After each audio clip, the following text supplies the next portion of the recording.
Good afternoon, Facebook. We've had a lot more cloud cover today, and that is leading to some slightly cooler temperatures after those overnight storms. Here's a look at the rainfall totals. This is actually over the last couple of days. About an inch of rain in portions of Tulsa, back to Pryor, down to Bristow, especially back in northwestern Oklahoma. The Oklahoma City metro had a trace of rain, a little bit more on the northern sides. Zooming in a little bit closer to home, you can see 4 Acre over the last 2 days, over an inch, inch and a half in Burbank, inch and a half in Skytook. Not quite as much off to the east, but everyone at least getting in on some of the rain action, which we desperately need. Half of an inch in Westville, Tahlequah 3/4 of an inch, Tulsa about an inch just on the south side, just over an inch, inch and a tenth in Okmulgee, Eufaula half of an inch, and unfortunately down to the far south and southeastern portions of the area, no rain to speak of. The drought monitor showing that area I was mentioning back into the dry category. We're in the dry category in Tulsa as well. Severe to extreme and exceptional drought back in the northwest. Now this does not factor in the rainfall we just received. This is through Tuesday, but we're still dealing with dry conditions, needing more rain than what we have received up to the north and to the west. Now we are quiet across much of Oklahoma. I just want to point out we've had severe storms in Idaho with a brief tornado warning there. Have also had a tornado warning in portions of North Dakota, definitely showing the jet stream pattern is more of like a summertime pattern because that's where the severe weather typically is once you get later into June and early July. Here's a look at the tornado watch that's in effect with the severe storm complex and system that we dealt with yesterday. Seeing a few pop-up showers developing in far eastern Oklahoma that are making their way into Missouri and northern Arkansas. That's the area that's definitely under the gun with that severe threat today. We've had the cloud cover for quite some time. It's partly cloudy now from Tulsa to the north. That's kept the temperatures down some. It's still very humid. I've had a few showers, and of course our trackers are geared up and ready to go should one of these become a thunderstorm, but we haven't even had any lightning so far this afternoon. It is 86 degrees. It feels like 93 on our Osage Casino Skycam network. Temperatures in the 80s, generally some 90s down to the south, low 90s, but look at southwestern Oklahoma.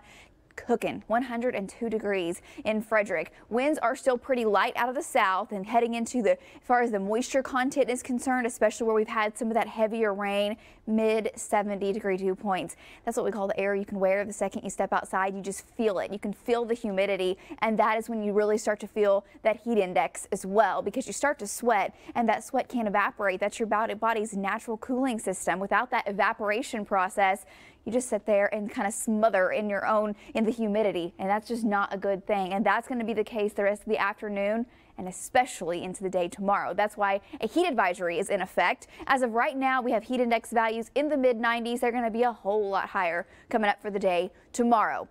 Heading into the evening hours, if you have outdoor plans looking to stay mostly dry, we have a very slight outside chance of a pop-up shower. Temperatures in the upper 80s falling to the low 80s. And then tonight we'll actually see almost a warm front lifting in. South breeze starts to pick up. That is going to bring in some very, very rich Gulf moisture, even richer than what we have right now. Temperatures only falling into the mid 70s. And then tomorrow we will heat up for your Friday into the mid and upper 90s. And you factor in the moisture, heat index values easily above 105 degrees. We may even see a few 110-degree readings. So we do have a heat advisory that is out. It's crazy that we're talking early June already dealing with the heat advisory, but that is the case for June 1st for your Friday tomorrow. Heat advisory is out. Heat index values 105 to 111. Heading into Saturday, it's going to be very hot as well. Starting off in the upper 70s, we'll see lower 90s already by lunchtime. So if you're going to be out for the Take Me Fishing event, we'll be at the area ponds. Tess and I will be